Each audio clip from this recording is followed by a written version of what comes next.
አባቴ ብቻ እኔንና እህቴን ዋጋ እየከፈለ እስካሁኗ ሰዓት ድረስ ያሳደገን የጠበቀን አባታችን ነው እና ብዙም የእናት ጣዕም አላቅም ያለውን ነገር ስትናገር ለካ ገዳይዋ ትብከነከናለች። እንቆራርጣትና በሻንጣ አድርገን እንደ ዕቃ አድርገን እንውሰድ። ምን አይነት ዘመን ነው ወገኖች? ሰው ምን አይነት ልብ ቢኖረው ነው በዚህ ልክ መጋዝ አንስቶ አንገት መቁረጥ፣ ስለት አንስቶ እግር መቁረጥ፣ መከታተፍ? ለእንስሳ ራሱ እኮ ያሳዝናል።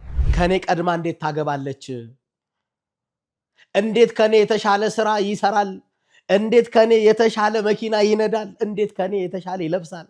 በሚል በክፋት ዛሬ እህቶቻችን እኮ ወንድሞቻችን እኮ በየጸበል ቦታ በተሄዱ ትደነቃላችሁ። ገንዳ ለገንዳ ሰው ሲሯሯጥ ካያችሁ ወዶ ፈልጎ እንዳይመስላችሁ በጓደኛ መድኃኒት በማብላት ነው የሁሉ ጉድ እየመጣ ያለው። ይሄ ሁሉ ነገር የሚያደርገው ሰይጣን ነው። ሰይጣን ዲያብሎስ ነው። የቅናት ሁሉ ምንጭ፣ የቅናት ሁሉ አባት የሚባለው ሰይጣን ነው። የሚያስደንቀው ግን ሰይጣን ላይ አይቀናም። የሃይማኖት ጎራ ለማስያዝ ሀገር እንደዚህ አይነት የዘመን መጨረሻ ታሪ ሲያለካሪ ሚዲያ እዚህ አይነት ሰዎች ገጻቸው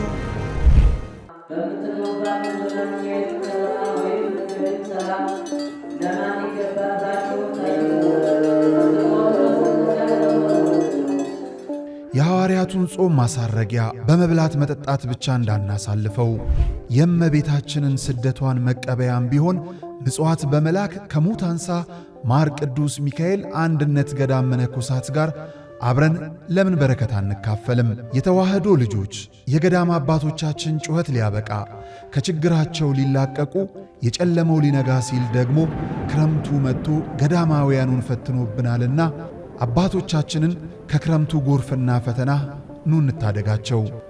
ዛሬም እንደ ትላንቱ ለጥቂት ጊዜያት ብቻ የሚቆይ ድጋፎን ለሙት አንሳ ማር ቅዱስ ሚካኤል አንድነት ገዳም ይላኩ።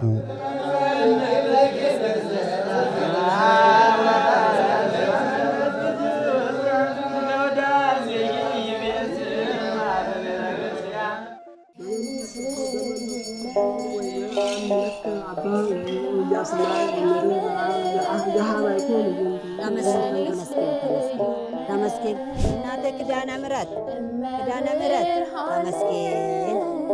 በኢትዮጵያ ኦርቶዶክስ ተዋሕዶ ቤተ ክርስቲያን ትውፊትና ቀኖና መሠረት ከሰባቱ የአዋጅ አጽዋማት መካከል አንደኛው ጾመ ፍልሰታ ለማርያም ሲሆን ከሕፃናት ጀምሮ እስከ አረጋውያን የሚጾም ታላቅ ጾም ነው። እናታችን ቅድስት ድንግል ማርያም 3 ዓመት በእናት በአባቷ ቤት 12 ዓመታት በቤተ መቅደስ 9 ወር በዮሴፍ ቤት 33 ዓመታት ከ3 ወር ደግሞ ከጌታችን ከመድኃኒታችን ከኢየሱስ ክርስቶስ ጋር 14 ዓመታት በወንጌላዊው በዮሐንስ ቤት ከኖረች በኋላ በ64 ዓመቷ ጥር 21 ቀን አርፋለች። በሐዋርያት ውዳሴ ዝማሬና ማህሌት ነሐሴ 14 ቀን ከተቀበረች በኋላ እንደ ሌሎቻችን ትንሣኤ ዘጉባኤን መጠበቅ ሳያስፈልጋት ነሐሴ 16 ቀን በልጇ ሥልጣን ተነስታ በይባቤ መላእክት ወደ ሰማይ አረጋለች። በመከራ ላለው ሁኝለት መጽናኛ እንባውን አብሺው አይዘን ዳግመኛ ጉድለቱን ሞይለት በፈረሰው ቆመሽ ስለምታስምሪክ በልዩ ኪዳንሽ። የእመቤታችንን ስደት በማሰብ ዛሬ እኛም ሱባኤ እንይዛለን።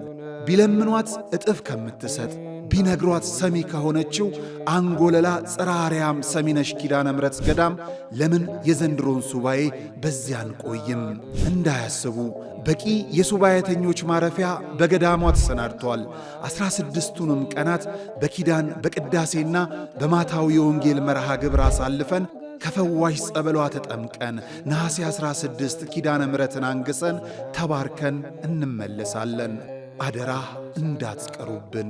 ለበለጠ መረጃ በገዳሟ የስልክ ቁጥሮች ይደውሉ። የእመቤታችን ምልጃና በረከቷ ከሁላችን ጋር ይሁን። አድምረን በጸሎት ሲነጉ ሰሚነት ኪዳነ ምሕረት የሃይማኖት ጎራ ለማስያዝ የሞከሩ እንደዚህ አይነት የዘመን መጨረሻ ነጋሪ ሚዲያ ሰዎች ሰላም ጤና ይስጥልን። በአገራችን በኢትዮጵያና በመላው ዓለም ላይ የምትገኙ የነጋሽ ሚዲያ ቤተሰቦች ሁላችሁም እንደ የሰዓት አቆጣጠራችሁ እንደምን ዋላችሁ፣ እንደምን አደራችሁ፣ እንደምን እዚህ ሰዓት ደረሳችሁ። አሜን። ቸሩ አምላካችን ልዑለ ባሕሪ እግዚአብሔር ስሙ የተመሰገነ ይሁን። እንግዲህ ነጋሽ ወቅታዊ በሚለው ፕሮግራማችን ላይ ዛሬ እዚሁ ተገናኝተናል ማለት ነው። ምናልባት ዛሬ እግዚአብሔር ቢፈቅድና ቢወድ አንድ ሁለት ሐሳቦችን አንስተን በዚህ ሐሳብ ላይ እንወያያለን ማለት ነው። ከዛ በፊት ግን አንድ ነገር እንኳን ደስ አላችሁ ማለት የምፈልገው ነገር አለ። እሱ ምንድነው ከተባለ በጣም የምንወዳቸው የምናከብራቸው በኢትዮጵያ ኦርቶዶክስ ተዋሕዶ ቤተክርስቲያን የሰዋስው ብርሃን ቅዱስ ጳውሎስ መንፈሳዊ ኮሌጅ የሐዲስ ኪዳን መምህር የሆኑት ታላቁ አባታችን የኔታ መጋቤ ሐዲስ እሸቱ ዓለማየሁ በጣም የሚያስደንቅ ደስ የሚል ዜና አብስረውናል ማለት ነው። እሱም ምንድነው ከተባለ እንግዲህ እንደምታውቁት ይህ ዓለም ይህ ምድር በዚህ ዘመን የሶሻል ሚዲያ ወይም ደግሞ በሶሻል ሚዲያ ብዙ መንፈሳዊ ጉዳዮች የሚተላለፍበት ዘመን ስለሆነ እሳቸውም ደግሞ ሰሌዳ ሚዲያ በሚል እንግዲህ በአዲስ እይታ መጥተዋል ማለት ነው። ስለዚህ እንደ ነጋሽ ሚዲያ እንኳን ደስ አሎት መጋቤ ሐዲስ የኔታ እሸቱ ዓለማየሁ ማለት እንፈልጋለን። እንደዚሁም ደግሞ በዚህ ስራዎት በሚዲያው ብዙ ቁም ነገሮች እንደሚያስጨብጡን ብዙ ጥሩ ነገር አምጥተው ደግሞ ሰዎችን ወደ ንስሐ የሚመራ ወደ ስጋው ደግሞ የሚመራ እንደሚሆን ተስፋ እናደርጋለን። እኔታዬ እንኳን ይህንን ሶሻል ሚዲያን ተቀላቀሉ ማለት እፈልጋለሁ። በነገራችን ላይ አድማጭ ተመልካቾቻችን የኔታ እሸቱ በሚያስደንቃችሁ ሁኔታ ሚዲያ ላይ ያልቀረቡበት ሚዲያ የለም። ሬዲዮ ብትሉ፣ ቴሌቪዥን ብትሉ፣ ዩቲዩብ ብትሉ የማይገቡበት ቦታ የለም እና ሙስሊሙም፣ ኦርቶዶክስም፣ ፕሮቴስታንቱም፣ ካቶሊኩም ሁሉም ነው የሚወዳቸው የኔታ እሸቱን። ስለዚህ እንግዲህ የኔታ እሸቱ ጊዜያቸውን ወቅታቸውን ጠብቀው መጽሐፍ እንደሚናገር በጊዜ ለኩሉ ይላል፣ ለሁሉም ጊዜ አለው ይላልና በእውነት ሁላችሁም እየገባችሁ መጋቤ ሐዲስ እሸቱ ዓለማየሁን እንኳን ደስ አሎት እንድትሏቸው በነጋሽ ሚዲያ ስም በእግዚአብሔር ስም እንጠይቃለን ማለት ነው። እንግዲህ ዛሬ ወደ ተገናኘንበት ሐሳብ ነው የሚሄደው። ሁለት ሐሳቦችን ነው ከሰዓት አንጻር የምናነሳው። ምናልባት አንደኛውን ሐሳብ ስናገረው በጣም ልብ ያደማል፣ እጅግ በጣም ያሳዝናል። ማለት የሰው ልጅ ምን ያህል የመጨካከን ዘመን እንደደረስን ምን ያህል ሰው ክፉ እንደሆነ ያየንበት አንድ አስደንጋጭ ዜና እንግዲህ በዚህ ሳምንት ወቅታዊ ጉዳይ ላይ ሰምታችኋል ብዬ አስባለሁ። እስቲ ባጭሩ ተመልክተነው እንመለስ።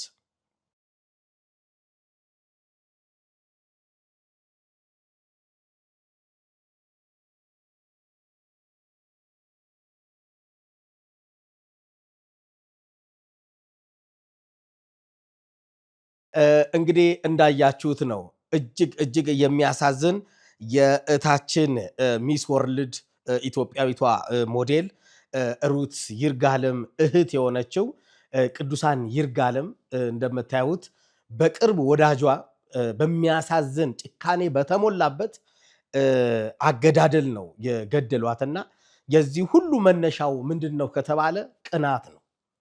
ሌላ ነገር ምንም አይደለም፣ ቅናት ነው። እጅግ ያሳዝናል። በእውነት ነው የምነግራቸው። ስንት እህቶቻችንን በቅናት አጣን፣ ስንት ወንድሞቻችንን በቅናት አጣን። በጣም የሚያሳዝን ዘመን ላይ ያለ ነው። ሰው በሰው ትዳር የሚቀና፣ በሰው ስራ የሚቀና፣ በሰው መውጣት መግባት የሚቀና፣ በሰው ልብስ የሚቀና፣ በሰው ዕውቀት የሚቀና፣ ሰዎች የተሻለ ነገር ሲያገኙ በቅናት ብቻ የብዙ ሰው ህይወት ተበላሽቷል። ውድ አድማጭ ተመልካቾቻችን እጅግ ያሳዝናል፣ በጣም ያሳዝናል። በተለይ ደግሞ ምናልባት ይቺ ኢትዮጵያዊቷ ሞዴል ሚስ ወርልድ ሩት ይርጋለም በቅርብ ከ2 ወር በፊት ከሰይፉ ፋንታውን ሾው ጋራ በኢቢኤስ ቀርባ ነበረ እና በጣም ነው የሚያሳዝነው ታሪኳ ማለት ነው። በጣም ልብ ይነካል። አስተዳደጓ እጅግ ያሳዝናል። ከእህቷ ጋር ያደገችበት ከሟች እህቷ ጋር ማለት ነው። እንዲያውም እዛ ኢንተርቪው ላይ ምንድነው የምትለው? እናቴ በአመቴ ነው የሞተችው፣ በተወለድኩ በአመቴ እናቴ ሞተች። አባቴ ብቻ እኔንና እህቴን ዋጋ እየከፈለ እስካሁኗ ሰዓት ድረስ ያሳደገን የጠበቀን አባታችን ነው እና ብዙም የናጣህም አላቅም ያለውን ነገር ስትናገር ለካ ገዳይዋ ትብከነከናለች። እንዴት ስኬታማ ሆንሽ፣ እንዴት ውጤታማ ሆንሽ ብላ በሚያስደንቃችሁ ሁኔታ ቀን ጠበቀች። እግዚአብሔር ከእንደዚህ አይነት ሰዎች ይጠብቀን ወገኖች። ቀን ከሚጠብቁ ሰዎች ታስታውሳላችሁ። በመጽሐፍ ቅዱስ ላይ ኦሪት ዘፍጥረት ምዕራፍ 4 ላይ የአቤልና የቃየል ታሪክ በጣም እኮ ነው የሚያስደንቃቸው ወገኖች። አቤልና ቃየል ለእግዚአብሔር መስዋዕትን አቀረቡ። ቃየል እግዚአብሔር ስለማይበላው አለና አሰሱን ገሰሱን የተለያየን እንኳን ለእግዚአብሔር ለምንም ነገር መቅረብ የማይችለውን መስዋዕት አቀረበ ለእግዚአብሔር። አቤል ደግሞ የእግዚአብሔር ሰው ስለሆነ ምን አደረገ? ከሰቡ በጎች መካከል መልካም ከተባሉት ለእግዚአብሔር መቅረብ አለበት፣ ይሄ ይገባዋል ብሎ ካሰባቸው ከበጎቹን ምርጡን መርጦ ለእግዚአብሔር መስዋዕት አቀረበ። እግዚአብሔርም ይላል መጽሐፉን ስታነቡ ኦሪት ዘፍጥረት ምዕራፍ 4 ላይ ወደ አቤልና ወደ መስዋዕቱ ተመለከተ ይልና መስዋዕቱን ተቀበለ ይላል። እግዚአብሔር ወደ ቃየልና ወደ መስዋዕቱ ተመለከተ፣ መስዋዕቱን ምን አላለውም? አልተቀበለውም ይላል። ልክ የአቤል መስዋዕት እግዚአብሔር እንደተቀበለው ቃየል ሲያውቅ ምንድነው ያጠፋሁትኝ እኔ ምን ተሳስቻለሁ ሳይሆን ያለው እንዴት እግዚአብሔር የአቤልን መስዋዕት ይቀበላል ብሎ በወንድሙ በአቤል ላይ በቅናት ተነሳ ነው የሚለው። ቅናት ከባድ ነው። ወዲያው ምን አለው? ና እስኪ ወንድሜ እንጫወት ብሎ ይዞት ሄደ። ወደ ወንዝ ዳር ይዞት ሄደ። ምን ብሎት? እንጫወት፣ ና ጥሩ ነገር ላሳየ ብሎት። ይቺ እህታችንም ቅዱሳን ይርጋለም የተባለችው እህትም ይቺ ገዳይዋ ያለቻት ከዓመት በኋላ ደውላላት ነይ እስቲ ኮንዶሚኒየም ቤት እኮ ተከራይቻለሁ፣ ይህ ብቻ አይደለም ደግሞ ለአንቺ የሚጠቅም ምርጥ የሥራ ዕድል አለ አለቻት፣ አጓጓቻት። ልክ ቃየል አቤልን ጥሩ ቦታ ይዤ ልሂድ እንዳለው ማለት ነው። አቤል በየዋህነት ሞት እንደተደገሰለት ሳያውቅ ወደ ማን ሄደ? ወደ ቃየል ሄደ። ቃየል ወደሚመራው ቦታ ሄደ። ይቺ ቅዱሳን ይርጋለምም ሞት ተሸክማ እሷ የሚታያት ጥሩ ነገር ነው፣ ነገር ግን ሞት እንዳለ አታውቅም ነበረ። ሞቷን ተከትላ ሄደች። ድንጋይ አንስቶ ቃየል አቤልን ገደለው ይላል በቅናት ተነስቶ።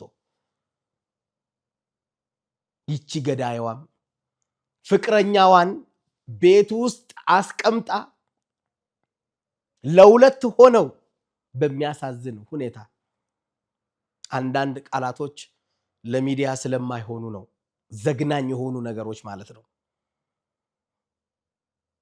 ገና ቤት እንደገባች የገዳይ ፍቅረኛ አፍኗት አገታት። 3-4 ቀን ሙሉ ካሰቃየዋት በኋላ ወደ ቤተሰቦቿ ጋር አስደውለው 2 ሚሊዮን ብር ካመጣችሁ እንለቃታለን፣ ታግታለች ልጃቸው ብለው ተናገሩ። መልሰው ደግሞ አሰቡ። ቢሰጡን ብሩ ይቺ ልጅ እኛም ታቀናለች፣ ፊታችንን ታቀናለች፣ አሳልፋ ትሰጠናለች። አያችሁ፣ የጭካኔ ደግሞ እድገት መጣ። 2 ሚሊዮን ብር አምጡ አሉ። ቤተሰብ አስጨነቁ። ቤተሰብ ተጨነቀ። በዚህ ዘመን 2 ሚሊዮን ብር ምን ማለት እንደሆነ ይገባቸዋል። ነገር ግን ከሰውም ተበዳድረው ከየትም እሺ እናመጣለን ደግሞ ሲሉ ይችን ልጅ ብንለቃት ደግሞ በኋላ አሳልፋ ትሰጠናለች አሉ።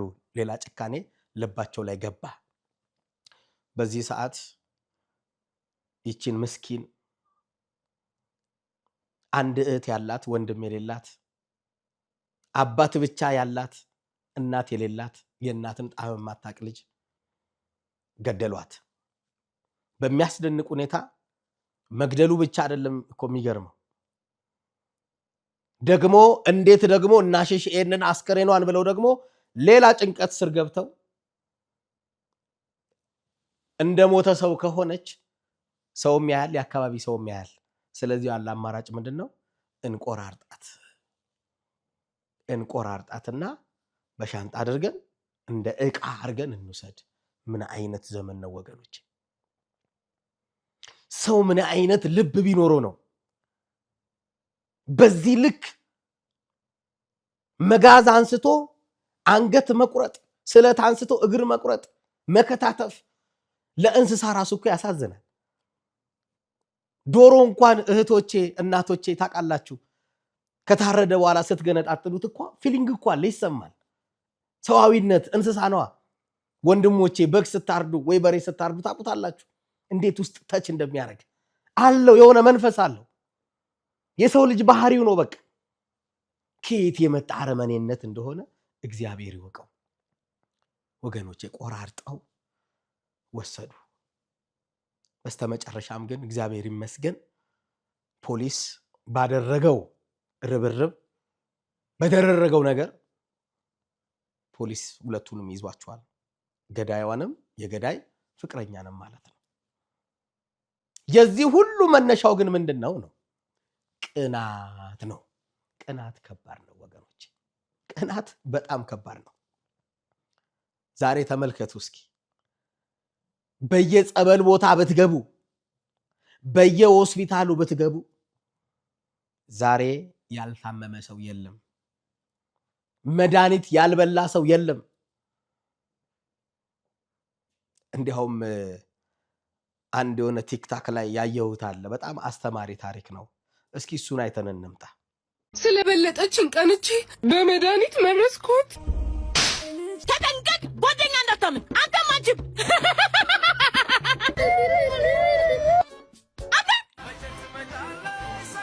እናቴ ድረሽ።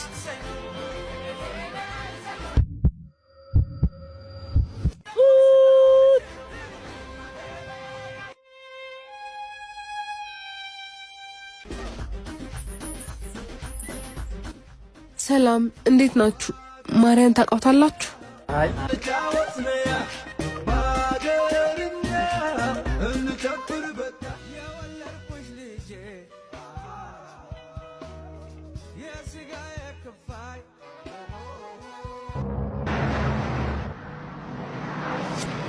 ማዘር ልጄን በረክቴ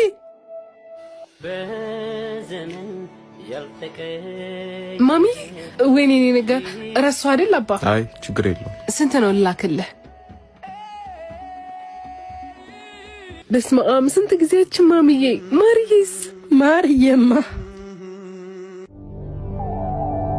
አሪፍ ነው። አብረን ዝም ከሰው መንጋ እንገንጠል። ለአንድ አፍታ እንኳን እንገናኝ፣ በፎይታ ጥላ እንገናኝ። ዝም ብለን አብረን ዝም እንበል አለ ጸጋዬ።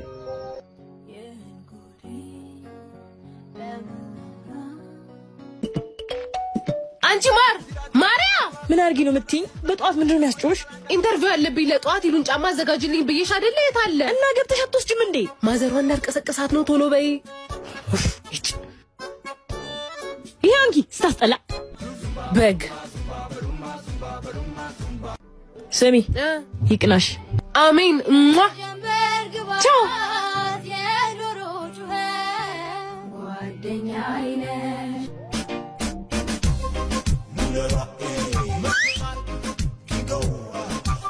የኔ ማር ባኮረ ዛይድ ምን አባሽ ልታመጭ ነው ማለት አጭ እንዳለጥፍሽ አረ ወይኔ እናንተ ትስቃላችሁ እንዳያዟቸው ያያያሽ ወርክቲ ማዘር ለማርያ እንደዚህ መሆን ተጠያቂዋ እኔ ነኝ ምን ስለበለጠችኝ ቀንቼ እህቴን ጓደኛዬን በመድኃኒት መረስኩት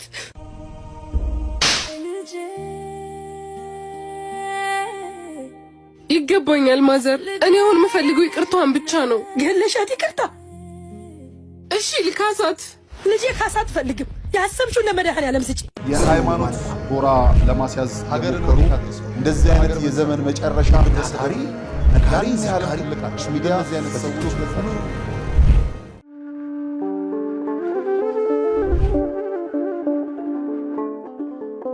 በዘመን ብዛት እርጅና ተጫጭኖት በሰው ማጣት መቅደሱ ለፈረሰው ጣጃ አቧዌ ገብረ መንፈስ ቅዱስ ማን ነው ቀድሞ የሚደርሰው? ምድሩ ለምለም ሀገሩ የጀግና ጦርነት ፈተነው እንጂ የማያውቅ ልመና። ዛሬ ግን አዛውንቶቹ ጉልበት ከርቷቸው ወጣቶቹ ግራ ገብቷቸው የአቡዬ ቤተ መቅደስ ሊፈርስ ተቃርቧልና ስለ አቡዬ ብላችሁ የጻድቁን ቤተ መቅደስ እንገንባ።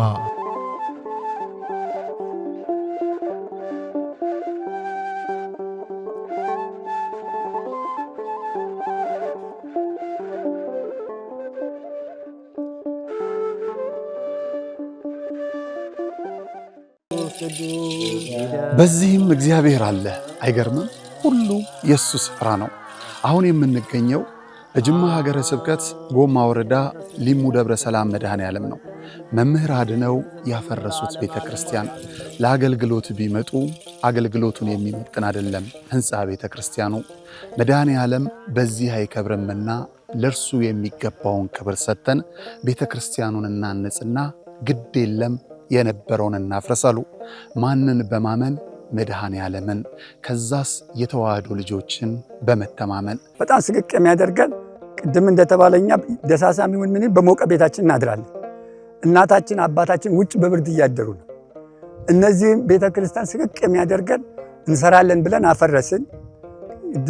አባቶች በሰጡት ይዞት የነበረ የተሰራ መሬት በአይጥ በምስጥ በምናምን ፈራረሰ፣ ወደቀ። የተሻለ እናደርጋለን ስንል ያው የአቅም ውስንነት የዚህ ያለው የኑሮ ውድነት ስላገደን አሁንም እኛ በጣም ውስጣችን የሚበላን አሁን በጣም አቅማችን በማነሱ እገዛ እንፈልጋለን።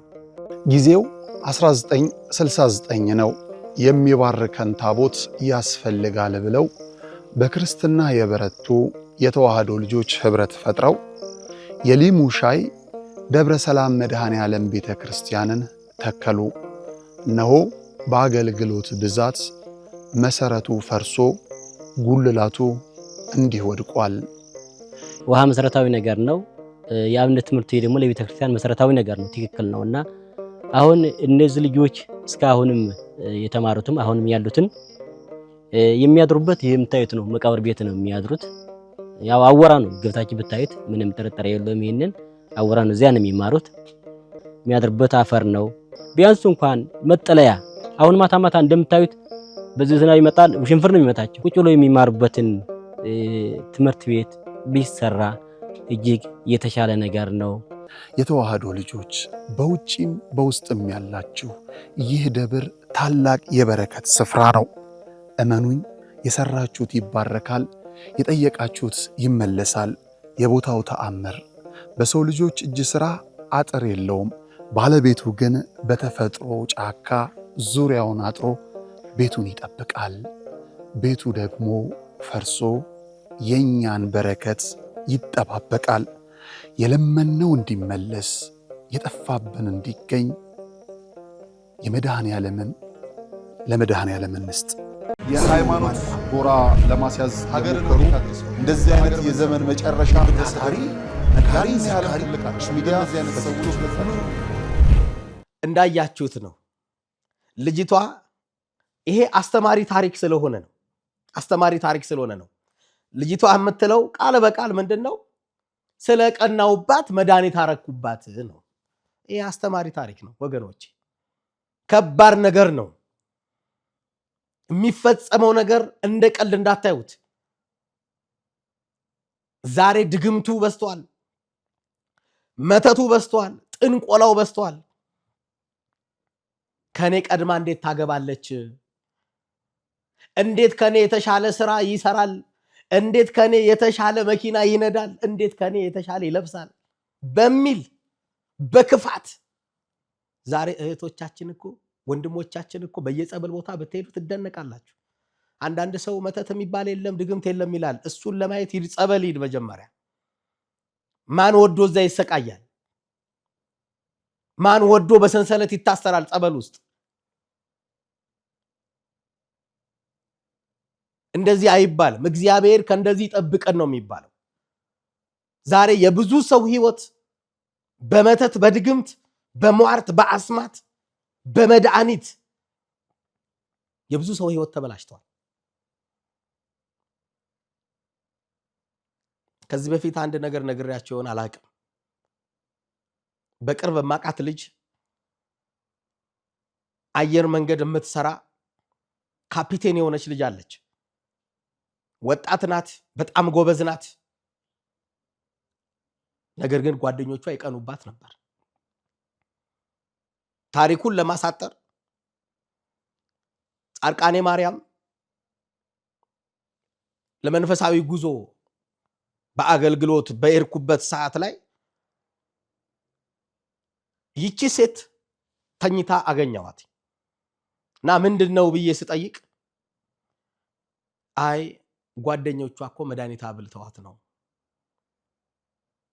በምን ኬዝ? ልጅቷ ካፒቴን ናት፣ ፕሌን አብራሪ ናት እና እንዴት ከኛ የተሻለ ህይወት ትኖራለች? ስለዚህ በቃ ሽባ እናድርጋት። በማታቀው ልጅቷ አብልተዋት መጨረሻ ላይ ግን ህይወቷም አለፈ፣ ጸበል ቦታ ላይ ማለት ነው። ይሄ የሚታወቅ ታሪክ ነው ወገኖቼ። ብዙ ሰው ህይወቱ ተበላሽቷል። ገንዳ ለገንዳ ሰው ሲሯሯጥ ካያቸው ወዶ ፈልጎ እንዳይመስላችሁ በጓደኛ መድኃኒት በማብላት ነው የሁሉ ጉድ እየመጣ ያለው። አይታችሁ አታውቁም? ገንዳ አካባቢ ፌስታል አስረው የተቦጫጨቀ ልብስ ለብሰው ፊታቸው ገጻቸው ተቀይሮ ቀረብ ብላችሁ ጠይቋቸው እስቲ ማን እንደሆኑ። ዶክተሮች ናቸው። ቀረብ ብላችሁ ጠይቁ። የሚገርሙ ነጋዴዎች ነበሩ።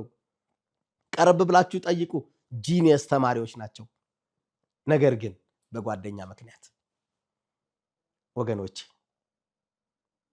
ራሳችሁን ጠብቁ። አባቶቻችን ይላሉ ጌታ አምላካችን እግዚአብሔር ሆይ እኔ ከጠላቴ ራሴን እጠብቃለሁ፣ አንተ ግን ከወዳጅ ጠላት ምን በለን ጠብቀኝ። የወዳጅ ጠላት ከባድ ነው ወገኖች፣ ከባድ ነው። በአገራችን በኢትዮጵያና በውጭ ዓለም ላይ የምትኖሩ ሰዎች ራሳችሁን ጠብቁ። የሚያሳዝናችሁ የኛ መታመም ብቻ አይደለም፣ የኛ መድኃኒት መብላት ብቻ አይደለም። እድሜያቸው የገፉ እናት አባቶቻችን በመጦሪያቸው ሰዓት እኛን ያስታምማሉ። ሂዱ በየጸበል ቦታ እድሜያቸው የገፋ አባቶች፣ እድሜያቸው የገፋ እናቶች ልጆቻቸው በሰንሰለት ታስረው ቁጭ ብለው ያስጠምቋቸዋል። አይደንቅም? በጣም እኮ ነው የሚደንቀው። በማረፊያቸው ሰዓት ወጣትነታቸውን በሙሉ ልጆችን ለማሳደግ ዋጋ የከፈሉ እናት አባቶቻችን በሚያስደንቅ ሁኔታ ግን በየጸበል በየሆስፒታል ውስጥ ልጆቻቸውን ያስታምማሉ። በጣም እኮ ይሄ ማለት ሌላ ህመም ማለት ነው። የኛ መታመም አንድ ነገር ሆኖ ሳለ እናት አባት አቅመ ደካሞች እናት አባት ልጃቸውን ይዘው ያስታምማሉ። የምታውቁት ታሪክ ነው። ስለዚህ ወገኖቼ ራሳችንን መጠበቅ አለብን። በተቻለን አቅም ከጓደኞቻችን ጋር ያለን ገደብ ሊበጅለት ይገባል። ቀይ መስመር ያስፈልገዋል። ቀይ መስመር ያስፈልገዋል። ታስታውሳላችሁ? ኦሪት ዘፍጥረት ምዕራፍ 37 ላይ የዮሴፍ ታሪክ በጣም እኮ ነው የሚያስደንቀው። ዮሴፍ እግዚአብሔር ይወደዋል። ዮሴፍ አባቱ ያዕቆብ ይወደዋል። ወንድሞቹ ግን ዮሴፍን ይጠሉት ነበር። ለምንድን ነው የሚጠሉት ከተባለ አንደኛው እዛው ስታነቡት አባታችን ያዕቆብ ዮሴፍን አብልጦ ስለሚወደው ይላል። ሰዎች ስለወደዱን ብቻ ሰዎች ይጠሉናል። የሚደንቃችሁ ነገር ግራ ገብቷችሁ አያውቅም? ቆም ብላችሁ የሆነ ሰዓት ምን አርጌው ነው እኔ ምን በድያት ነው እንደዚህ የሆነችብኝ? ሰድቤያት አላውቅ፣ ሀብቷን ወስጄ አላውቅ፣ የቀማዋት ነገር የለ፣ ምንድነው ያደረኳቸው ግን ብላችሁ አታውቁም ወገኖች? ከመሬት እኮ የሚነሳ ሰዋል። ሰው ስለወደደን፣ ሰው ስላከበረን፣ እግዚአብሔር ሞገስ ስለሆነን ብቻ የሚቀኑ ሰዎች አሉ። ዮሴፍም የገጠመው ይሄ ነው። አንዱ ወንድሞቹ ይጠሉት ነበረ በዚህ። ሁለተኛው ምንድን ነው ከተባለ ዮሴፍ እግዚአብሔር ወደፊት ንጉሥ እንደሚያደርገው በሕልም ያሳየው ነበረ። ዮሴፍ የዋህ ስለነበረ ይመጣና የሚያየውን ህልሞቹን ይነግራቸዋል ለወንድሞቹ። ወንድሞቹ በዚህ ሰዓት ይናደዳሉ። ጭራሽ አንተ ልትነግስ፣ አንተማ በፍጹም መንገስ የለብህም ብለው ይጠሉት ነበረ። ይጠሉት ነበረ ብቻ ብለው አያስቀምጠውም። እመቤቴን አንብቡት መጽሐፍ ቅዱስን። ይቀኑበት ነበረ ይላል። ይቀኑበት ነበር። በዮሴፍ በህልሙ ይቀኑበታል። ወገኖቼ ህልማችሁን ለሰው አትንገሩ። የነገ መዳረሻችሁን አታውሩ። ለምን? ሰው በቅናት ይነሳል። በቅናት ተነሱበት። እስከ መግደል ሙከራ አደረጉበት። እግዚአብሔር ግን ስለጠበቀው ዳነ። እስከ መግደል። ወገኖቼ ቅናት መጥፎ ነው። ቅናት ከባድ ነው። የቅናት መንፈስ እንደዚህ እንደምንለው እንዳይመስላችሁ። ስንት ሰውን እንዳጣን ብታውቁ በቅናት ብቻ። እስቲ አባታችን አባ ገብረ ኪዳንና ወንድማችን ዲያቆን ሄኖክ ኃይሌ እስቲ የምንወዳቸው የቤተክርስቲያናችን አገልጋዮች ናቸው፣ ስለ ቅናት ምን አሉ የሚለው እስኪ ባጭሩ ተመልክተን እንመለስ። ቅናት የኃጢአቶች ሁሉ እናታቸውም አክስታቸውም እህታቸውም ወንድማቸውም ማናት? ቅናት ናት። ጥሩ ቅናት አለ። በጸጋ ምክንያት እገሌ መጽሐፍ አንባቢ ነው፣ እኔም አነባለሁ። እገሌ ይጸልያል፣ እኔም እጸልያለሁ። እገሌ ይሰግዳል፣ እኔም እሰግዳለሁ። እገሌ እየተማረ ነው፣ እኔም እማራለሁ ብሎ የፍቅር ቅናት፣ የበጎ ቅናት፣ ሰዎች የሚያደርጉትን መልካም ነገር ለማድረግ መቅናት ሸጋ ቅናት ይባላል። ለእግዚአብሔር አምልኮ እንደ እሳት መቃጠል፣ የቤት ቅናት በላኝ እንዳለ ቅዱስ ዳዊት። ለእግዚአብሔር አምልኮ መቅናት፣ የእግዚአብሔር ስም ሲሰደብ መቅናት፣ ይሄ በጎ ቅናት ነው። ክፉ ቅናት ደግሞ ምን ይላል? ምን አይነት ቅናት ነው ክፉ ቅናት የሚባለው? ክፉ ቅናት የሚባለው ይሄ ምቀኝነት ነው። ምቀኝነት፣ አንዳንዱን የማንደርስበትን መቅናት። ለምሳሌ አሁን ሴት በቄስ ብትቀናውን ጥሩ ነው? የማይሆን ነገር ነው። እኔም ቄስ በሆንኩኝ እንደው ብትል አይሆን። ወንድ አሁን የማይሆን ነገር መመኘት የማይሆን ቅናት፣ ከንቱ ቅናት ይባላል። አሁን ወንድ እኔ እንደው ወልጄ ጡት ባጠባው ቢል የማይሆን ነገር ለምን ታስባለህ? እንደው ዛሬስ ወንድ በሆንኩ እንደ ዛሬ ሴት በሆንኩ ብሎ ሴቱ ወንድነት ወንዱ ሴትነት ቢመኝ አይሆንም። የማይሆን ቅናት አለ። ምንም የማይሆን ድሃ በንጉስ መቅናት። አሁን ባለትዳሩ ቄስ በጳጳስ ቢቀና ምን ይባላል? የማይሆን ነገር ነው። ባጭሩ ልንገርሽ፣ መጽሐፍ ቅዱስ ቅናትን በተመለከተ በፍጹም አትቅና ብሎ አይደለም የደመደመው። ሁለት ቁም ነገሮች ነው መጽሐፍ ቅዱስ ላይ ያለው መፍትሄ፣ የቅናት መፍትሄዎች ማለት ነው። አድሚት ካረኩት ችግሬን ካወቅኩት በኋላ ሁለት መሰረታዊ መፍትሄዎች አሉ። የመጀመሪያው መፍትሄ ህይወት ውድድር እንዳልሆነ ማስታወስ። ሁሉም ሰው የሚኖረው የራሱን ህይወት። እኛ የተለያየን ሰዎች መሆናችንን እንረሳዋለን። ለምሳሌ የተለያዩ ኢንስትሩመንቶች አሉ። የዜማ ከበሮ አለ፣ መሰንቆ አለ፣ ዋሽንት አለ። ዋሽንት እንዴት በመሰንቆ ይቀር? መሰንቆ እኔ መቼ ነው እንደ ዋሽንት በትንፋሽ የሚጫወተኝ ሰው የሌለው ብሎ ሊቀና አይችልም። አንተ መሰንቆ ነው። ዋሽንትም እንደዚህ ማለት ዛዘሮ ይራውድ ከበሮ እንደ ከበሮ ለመቼ ነው የምመጣው አይልም ዋሽንት። ይሄ ማለት የተለያዩ ሰዎች ነው። የአንድ ባንድ የተለያዩ ኢንስትሩመንቶች ነው። እኔን የሚመስል ሌላ ሰው የለም። እኔ መጫወት ያለብኝ ራሴ ነው። እኔ መሰንቆ ከሆንኩ እሱ ከበሮ ከሆነ እሱ ክራር ከሆነ ሁሉም የየራሱ ሮል አለ በህይወት ማለት ነው። እና በጣም ብዙ ክራሮች በመሰንቆ ቀንተው ነው ክራር ሳይሆኑ የሚሞቱት። ይሄ ማለት ምን ማለት ነው? የራሱን ኳሊቲ አፕሪሼት ማድረግ ያቆማል ሰው። የሆነን ሰው እያየ እድሜውን ይፈጃል። ቃየልና አቤል የተገዳደሉ ሰዎች ናቸው። እግዚአብሔር ያሳይሽ።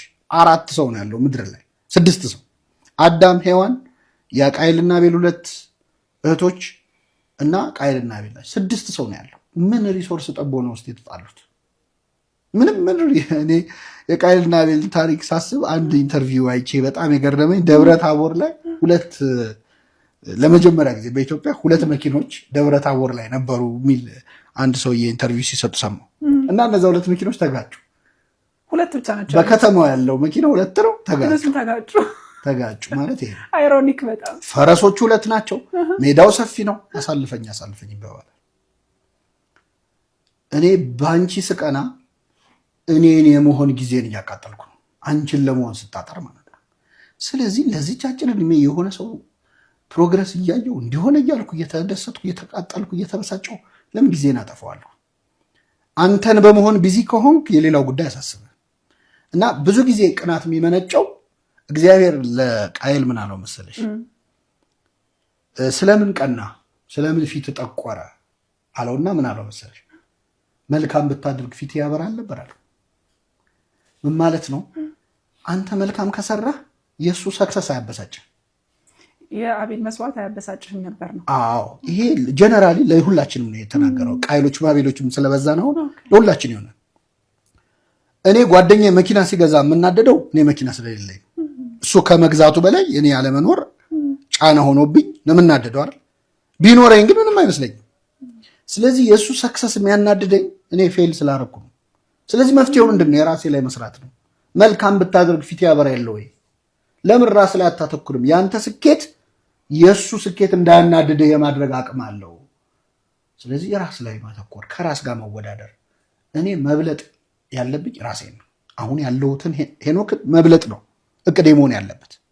ሁሉም ሰው አሁን እንትን ውይይት የሚሰማ ሰው መብለጥ ከፈለገ መወዳደር ከፈለገ አሁን ካለው ራሱ ጋር ከዚህ በኋላ 5 ዓመት ቢኖር የዛሬ 5 ዓመት ምን አይነት ሰው ነው የምሆነው እኔ ብሎ ትናንት ምን ነበርኩ ከትናንት አሁን ይሻል ከሆነ ከዛሬ ነገ ምን አይነት ሰው ነው የምሆነው? ይሄኛውን ሰውዬ ብለጠው። ጎረቤትን እያየ ጊዜን አታጥፍ። እሱ የራሱን ሩጫ ነው የሚሮጠው። ምን እንደሆነ የምትቀናበት ሰው ከጀርባ ያለውን ስቃት አታውቅም። ብዙ የራሱ ህመም አለው። ስለዚህ እኔ ለመብለጥ የማስበው እኔን ከሆነ ውድድሩን በጣም ደስ የሚል ውድድር ይሆናል። የትናንትናውን እኔን በልጨው መገኘት። መልካም ብታደርግ ፊት ያበራል እንደተባለው ፊት ያበራል። አንድ ሁለተኛ እግዚአብሔር ይገርምሻል ቅኑ ደግሞ ብሎ አዟል። ቅኑ ለእንተ ተአቢ ጸጋ፣ ለምትበልጠው ጸጋ ቅኑ ይላል። አሁን ብዙ ጊዜ እኛ ገንዘብ ባለው እንቀናለን፣ ሀብት ባለው፣ ስልጣን ባለው፣ ውበት ባለው። ይሄ የተሳሳተ ቅናት ነው። ለሚበልጠው ጸጋ ቅኑ። ኦኬ፣ እነዚህን የሚበልጣቸው ሌላ ጸጋ አለ። ምንድን ነው? ገንዘብ ባለው ሰው ከብቀና በሚመጻውት ሰው ብቀና፣ በመቄዶንያው ቢንያም ብቀና፣ በጣም ሀብታም ከሆነው ሰው ይልቅ ብዙ በሚሰጠው ሰው ብቀና፣ ሰዎች በጣም በሚወዱት ሰውዬ ከምቀና ሰዎችን በጣም በሚወድ ሰው ብቀናስ እሱ ይበልጣል። የሚበልጠው ጸጋዬ ነው። በሚለብስ ሰው ከምቀና በሚያለብስ ሰው ብቀናስ እሱ አቤት የሚቀያይረው ልብስ ከምል ብዙ ድሆችን በሚያለብሰው ብቀና። የሚበልጡ ጸጋዎች አሉ፣ ዘላለማዊ ጸጋዎች። በእነዚህ የቀናው እንደሆነ እኔን ጥሩ ሰው ያደርገኛል። ራሱ ለምትበልጠው ጸጋ ቅኑ ማለት ይሄ። አያችሁ፣ ቅናት በሁለት አይነት መንገድ ነው የሚከፈለው ብለው ይሄው አስቀምጠውልናል። አዎ ቅናት መጥፎ ነገር እንዳለ ሁሉ ቅናት ደግሞ በጎ ነገርም አለው። እንዳያችሁት ነው። ቅኑ ለእንተ ታቢ ጸጋ፣ ለምትበልጠን ጸጋ ቅኑ ይላል። ለመልካም ነገር መቅናት ያስፈልጋል። ስለዚህ ቅናት ሲባል ከጥላቻው ወጥተን በመልካም ነገር መቅናት ከቻለን ስኬታማ ውጤታማ መሆን እንችላለን። ደስ የሚል አገላለጥ ነው የሰማነው። ለምሳሌ ሰው ገንዘብ አለው፣ በገንዘቡ ከምንቀና ይልቅ በገንዘቡ በጎ ነገር ሲያደርግ እንዴ እንደዚህም አለ እንዴ ብለን መቅናት ማለት ነው። ጥሩ ጥሩ ነገሮች ሲሰሩ መቅናት፣ አሪፍ አሪፍ ነገር ሲደረግ ምን ማለት ነው? መቅናት ነው ወገኖች። ስለዚህ በተቻለን አቅም ቅናታችን ወደ መልካም ነገር መቀየር አለበት። ካልሆነ ቅናት ሰይጣናዊ ነው። በዚሁ አጋጣሚ አንድ ነገር ልንገራችሁ፣ በጣም የሚያስደንቅ ነገር። ይሄ ሁሉ ነገር የሚያደርገው ሰይጣን ነው። ሰይጣን ዲያብሎስ ነው። የቅናት ሁሉ ምንጭ፣ የቅናት ሁሉ አባት የሚባለው ሰይጣን ነው። የሚያስደንቀው ግን ሰይጣን ላይ አይቀናም። አጋንንት ላይ አይቀናም። የለም ተጽፎም አንብበንም አናውቅ። የሚደንቃችሁ ነገር አባቶች ሊቃውንት እንደውም ምን ይላሉ? የሰው ልጅ ምን ያህል እንደከፋ ምን ያህል ክፉ ደረጃ ላይ እንደደረስን የሚናገሩበት አንድ ቃል አለ። አንበሳን አይበላም ይላሉ። ውሻን አይበላም፣ አህያን አይበላም። ይልቁንም ያዝናሉ፣ ያለቅሳሉ። ነገር ግን ንግበር ሰባ በአርአያነ ወበአምሳሊነ፣ ሰውን እንደ መልካችን እንደ ምሳሌያችን እንፍጠር ብለው ሥላሴ የሰውን ልጅ ሙሉ አእምሮ ሰጥተው የሚያገናዝብበትን ዕውቀት ሰጥተው ሙሉ ሰው አድርገው የተፈጠረው የሰው ልጅ ግን የሰውን ልጅ ይበላል። አይደንቅም? ሰውን ይበላል። ይኸው እህታችን እንደተመለከታችኋት ማለት ነው። ሰውን ይበላል። ታዲያ የዚህ ሁሉ ርዕሱ መነሻው ምንድን ነው? ቅናት ነው። ብዙ ሰው ብዙ ነገሩ ተበለሻሽቶበት በየቤቱ ተኝቷል። ጊዜ የለም። ብዙ ነገር ማንሳት እንችላለን። እናንተም የምታውቁት በቤተሰብ ታሪክ፣ በጓደኛ ታሪክ፣ በአካባቢ ታሪክ፣ በትምህርት ቤት ህይወታችሁ በተለያየ ቦታ ላይ ብዙ ነገር እንደምታውቁ በእርግጠኝነት መናገር እችላለሁ። ብዙ ነገር ታውቃላችሁ። ብዙ ሰው ብዙ ነገር እንደሆነ ታውቃላችሁ በእርግጠኝነት። ስለዚህ ወገኖቼ ከእንደነዚህ ነገር ለመውጣት የመጀመሪያው ጸሎት ማድረግ ያስፈልጋል። በቅናት ህይወት የምንመላለስ ሰዎች እባካችሁን ከጸሎት ህይወት አንራቅ። ለምን? ሰው ከጸሎት ህይወት ሲርቅ የሚቀርበው አጋንንት ነው፣ ሰይጣን ነው። ሰይጣን ከቀረበው ደግሞ የሚያሳስበው ምንድነው? ክፉ፣ መጥፎ፣ ሰው ግደል፣ ሰው ረድ፣ የሰውን ነገር ንጠቅ፣ ውሰድ ነው የሚለው። ጸሎት የሚያረግስ በጎን ያስባል፣ ጓደኛውን ያስባል። ና ገዳም እንሂድ ይላል፣ ና እናስቀድስ ይላል፣ ና ንስሐ እንግባ ይላል፣ ና ስጋው ደሙ እንቀበል ይላል። በጓደኛው በአዘኑ በደስታ ይደርስለታል፣ በመውዳቅ በመነሳቱ ይደርስለታል። ጸሎት የሚያረግ ሰው ለምን? ጸሎት ራሱ ኃይል ስላለው አጋንንትን ምን ያደርጋል? ያርቃል፣ ያጠፋል። ምክንያቱም የሚጸልይ ሰው እጁን አያነሳም በሰው ላይ። ለምን? ከአምላኩ ከክርስቶስ የተማረ ስለሆነ። አቤቱ የሚሰሩትን አያውቁምና ይቅር በላቸው ነው የሚለው ጌታ አምላካችን እግዚአብሔር። አቤቱ የሚሰሩትን አያውቁምና ምን በላቸው? ይቅር በላቸው ነው የሚለው እንጂ እያሳደደ ልግደል አይልም። የጸሎት ህይወት ያለው። ስለዚህ እባካችሁን ከጸሎት ህይወት እንዳንወጣ ማቴዎስ 26 ወደ ፈተና እንዳትገቡ ትጉና ምን በሉ የተባለው? ጸልዩ። ወደ ፈተና እንዳትገቡ፣ ወደ ቅናት እንዳትገቡ፣ ሰው ወደ መግደል እንዳትገቡ፣ ሰው ወደ ማጥፋት እንዳትገቡ፣ የሰውን እንዳትመኙ፣ በሰው ላይ ክፉ ነገር እንዳታስቡ፣ ወደ ፈተና እንዳትገቡ ትጉና ምን በሉ ጸልዩ ነው የተባለው። መጸለይ ያስፈልጋል። ስለዚህ ወገኖቼ ይህ ዓለም ይህ ዘመን በጣም ከባድ ስለሆነ ራሳችንን መጠበቅ አለብን። ይሄን ስላቸው አንድ መዝሙር ትዝ አለኝና በዚህ ዝማሬ እስቲ እንዲያው ባጭሩ ብዬላችሁ እናንተ እንድታዳምጡት ነው። በጣም ልብ የሚነካ ዝማሬ ነው። በዚህ ዝማሬ በእውነት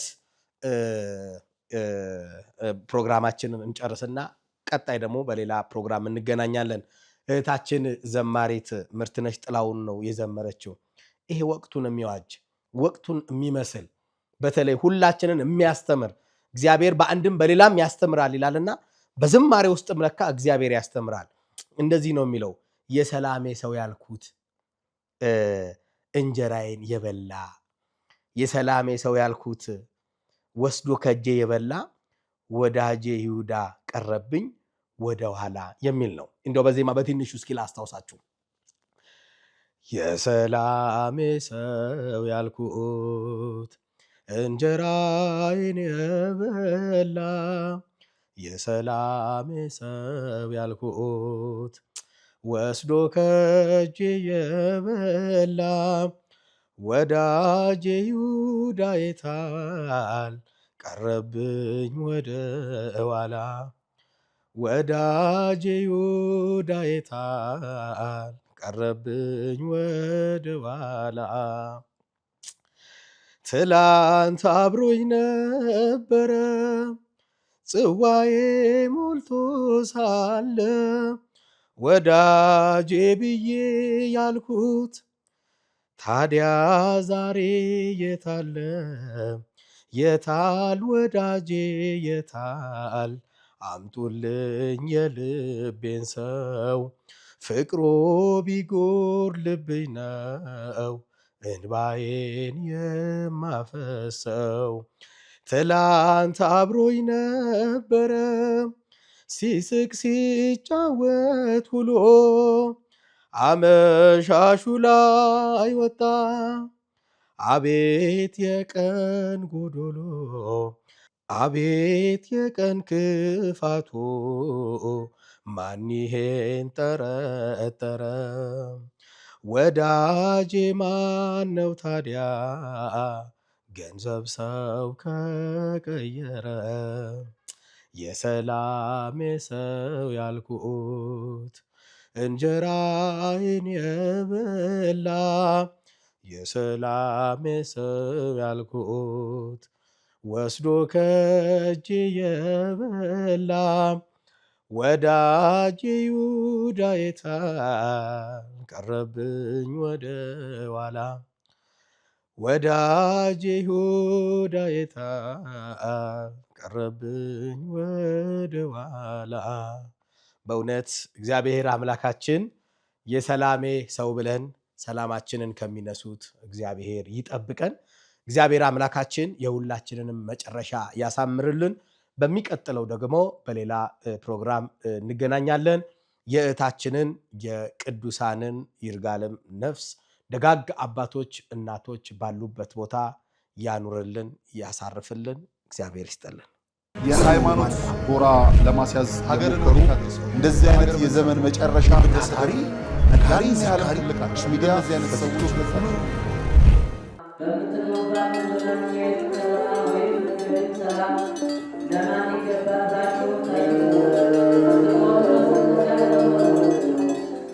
የሐዋርያቱን ጾም ማሳረጊያ በመብላት መጠጣት ብቻ እንዳናሳልፈው የእመቤታችንን ስደቷን መቀበያም ቢሆን ምጽዋት በመላክ ከሙት አንሳ ማር ቅዱስ ሚካኤል አንድነት ገዳም መነኮሳት ጋር አብረን ለምን በረከት አንካፈልም? የተዋህዶ ልጆች የገዳም አባቶቻችን ጩኸት ሊያበቃ ከችግራቸው ሊላቀቁ የጨለመው ሊነጋ ሲል ደግሞ ክረምቱ መጥቶ ገዳማውያኑን ፈትኖብናልና አባቶቻችንን ከክረምቱ ጎርፍና ፈተና ኑ እንታደጋቸው። ዛሬም እንደ ትላንቱ ለጥቂት ጊዜያት ብቻ የሚቆይ ድጋፎን ለሙት አንሳ ማር ቅዱስ ሚካኤል አንድነት ገዳም ይላኩ።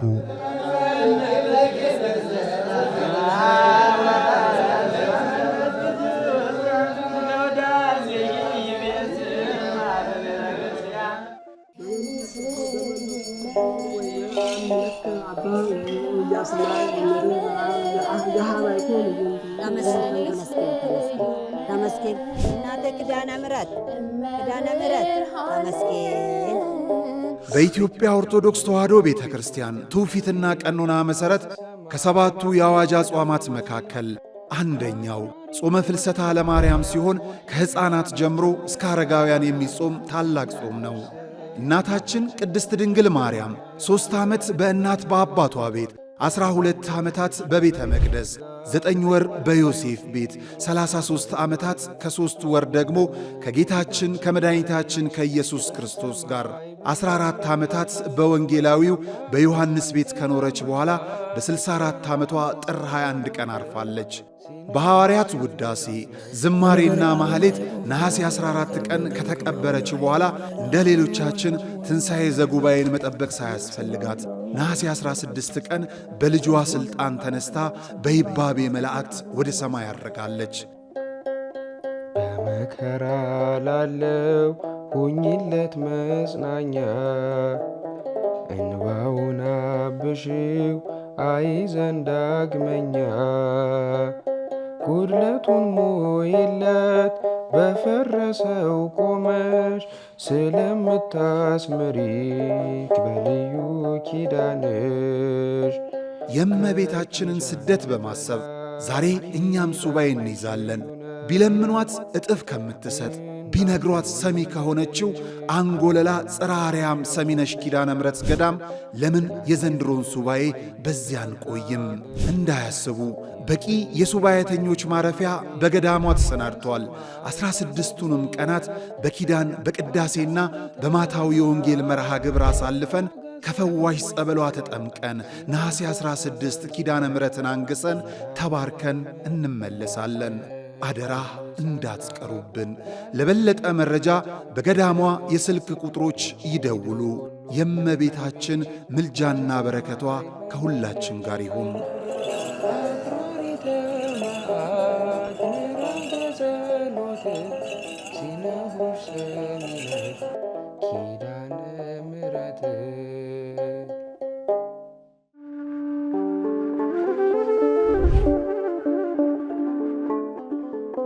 በዘመን ብዛት እርጅና ተጫጭኖት በሰው ማጣት መቅደሱ ለፈረሰው ጣጃ አቦአቡ የገብረ መንፈስ ቅዱስ ማን ነው ቀድሞ የሚደርሰው?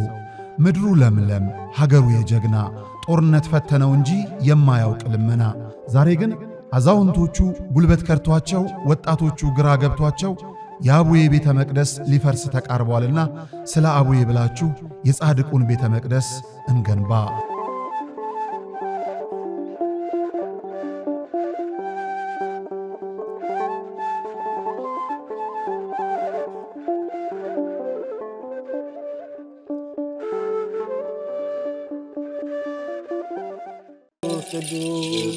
በዚህም እግዚአብሔር አለ።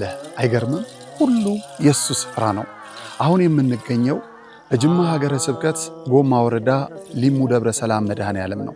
መምህር አድነው ያፈረሱት ቤተ ክርስቲያን ለአገልግሎት ቢመጡ አገልግሎቱን የሚመጥን አይደለም ሕንፃ ቤተ ክርስቲያኑ። መድኃኔ ዓለም በዚህ አይከብርምና ለእርሱ የሚገባውን ክብር ሰጥተን ቤተ ክርስቲያኑን እናንጽና ግድ የለም የነበረውን እናፍረሳሉ። ማንን በማመን? መድኃኔ ዓለምን። ከዛስ የተዋህዶ ልጆችን በመተማመን በጣም ስቅቅ የሚያደርገን ቅድም እንደተባለኛ ደሳሳም ይሁን ምን በሞቀ ቤታችን እናድራለን። እናታችን አባታችን ውጭ በብርድ እያደሩ ነው። እነዚህ ቤተክርስቲያን ስቅቅ የሚያደርገን እንሰራለን ብለን አፈረስን። አባቶች በሰጡት ይዞት የነበረ የተሰራ መሬት በአይጥ በምስጥ በምናምን ፈራረሰ፣ ወደቀ። የተሻለ እናደርጋለን ስንል ያው የአቅም ውስንነት የዚህ ያለው የኑሮ ውድነት ስላገደን አሁንም እኛ በጣም ውስጣችን የሚበላን አሁን በጣም አቅማችን በማነሱ እገዛ እንፈልጋለን። ጊዜው 1969 ነው። የሚባርከን ታቦት ያስፈልጋል ብለው በክርስትና የበረቱ የተዋህዶ ልጆች ህብረት ፈጥረው የሊሙ ሻይ ደብረ ሰላም መድኃኔ ዓለም ቤተ ክርስቲያንን ተከሉ። እነሆ በአገልግሎት ብዛት መሰረቱ ፈርሶ ጉልላቱ እንዲህ ወድቋል። ውሃ መሰረታዊ ነገር ነው። የአብነት ትምህርት ደግሞ ለቤተ ክርስቲያን መሰረታዊ ነገር ነው። ትክክል ነውና አሁን እነዚህ ልጆች እስካሁንም የተማሩትም አሁንም ያሉትን የሚያድሩበት የምታዩት ነው። መቃብር ቤት ነው የሚያድሩት። ያው አወራ ነው ገብታችሁ ብታዩት ምንም ጥርጥር የለውም። ይሄንን አወራ ነው። እዚያ ነው የሚማሩት። የሚያድሩበት አፈር ነው። ቢያንስ እንኳን መጠለያ አሁን ማታ ማታ እንደምታዩት በዚህ ዝናብ ይመጣል፣ ውሽንፍር ነው የሚመታቸው። ቁጭ ብሎ የሚማሩበትን ትምህርት ቤት ቢሰራ እጅግ የተሻለ ነገር ነው። የተዋህዶ ልጆች በውጪም በውስጥም ያላችሁ ይህ ደብር ታላቅ የበረከት ስፍራ ነው። እመኑኝ፣ የሰራችሁት ይባረካል፣ የጠየቃችሁት ይመለሳል። የቦታው ተአምር በሰው ልጆች እጅ ሥራ አጥር የለውም። ባለቤቱ ግን በተፈጥሮ ጫካ ዙሪያውን አጥሮ ቤቱን ይጠብቃል። ቤቱ ደግሞ ፈርሶ የኛን በረከት ይጠባበቃል። የለመነው እንዲመለስ የጠፋብን እንዲገኝ ለመድኃኔ ዓለም እንስጥ። የሃይማኖት ጎራ ለማስያዝ ሀገርን እንደዚህ አይነት የዘመን መጨረሻ ነጋሪ ሚዲያ